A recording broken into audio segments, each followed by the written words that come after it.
This channel does not promote any violent, harmful, or illegal activities. All content provided by this channel is meant for an educational purpose only. আরো একটা বড় খবরে নজর রাখবো। হাসপাতালের শৌচাগারে সেখানে রোগীর ঝুলন্ত দেহ উদ্ধার হলো। মুর্শিদাবাদ মেডিকেল কলেজের ঘটনায়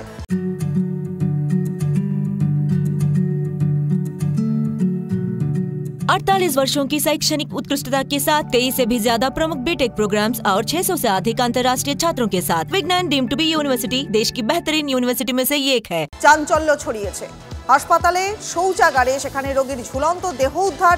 মুর্শিদাবাদ মেডিকেল কলেজ সেখানকার ঘটনায় চাঞ্চল্য ছড়িয়েছে। স্বাভাবিকভাবেই চাঞ্চল্য ছড়ানোরই কথা। আমাদের সহকর্মী কৌশিক এই মুহূর্তে রয়েছেন আমাদের সঙ্গে। কৌশিক, হাসপাতালের শৌচাগারে রোগীর মৃত্যু কিভাবে ঘটলো?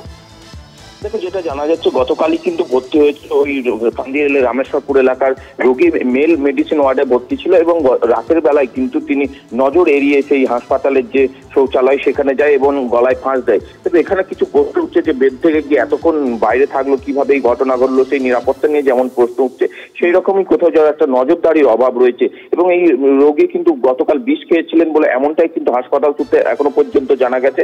এবং তারপরে কিন্তু এই হাসপাতালে নিয়ে আসা হয়েছিল গতকাল আজ ভোর রাতে তার ফাঁস লাগিয়ে। কিন্তু এই ঘটনায় বহরমপুর থানায় একটি লিখিত অভিযোগ দায়ের করা হয়েছে এবং হাসপাতাল কর্তৃপক্ষের পক্ষ থেকেও একটি লিখিত অভিযোগ দায়ের করা হয়েছে। তবে এই ঘটনায় কি কারণে আত্মহত্যা তার তদন্ত শুরু করেছে ইতিমধ্যে পুলিশ এবং এই হাসপাতালে কারা সেই সময় ডিউটিতে ছিল সেই সব বিষয়ে খতিয়ে দেখবে তদন্ত চলছে। অনেক অনেক ধন্যবাদ কৌশিক, নজর রাখো।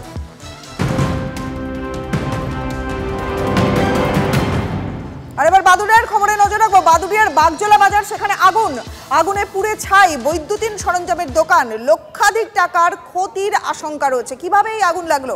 আমাদের সহকর্মী দীপঙ্কর রয়েছেন আমাদের সঙ্গে। দীপঙ্কর, কিভাবে আগুন লাগলো সেটা খতিয়ে দেখার চেষ্টা করছে, কিন্তু আগুন যেহেতু মধ্যরাতে লাগে বাগজোলার ওখানে এবং তাতে কিন্তু ভস্মীভূত হয়ে যায় একটা দোকান সহ গোটা এলাকায়।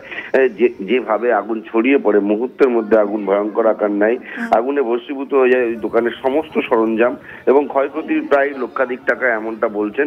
তো দমকলের কর্মীরা খতিয়ে দেখছেন কিভাবে আগুন লাগলো, কেন হঠাৎ করে আগুন, এবং প্রাথমিকভাবে মনে করা হচ্ছে বৈদ্যুতিক সরঞ্জামের গোডাউন থেকে হঠাৎ করেই আগুন লেগে যায়। কোনো কারণে ইলেকট্রিকের জিনিসপত্র থাকে, সেখানে ইলেকট্রিকের কোনো ডিস্টারবেন্স থাকতে পারে, সেই কারণে আগুন লেগে থাকতে পারে। বেশ বেশ, অনেক অনেক ধন্যবাদ দীপঙ্কর।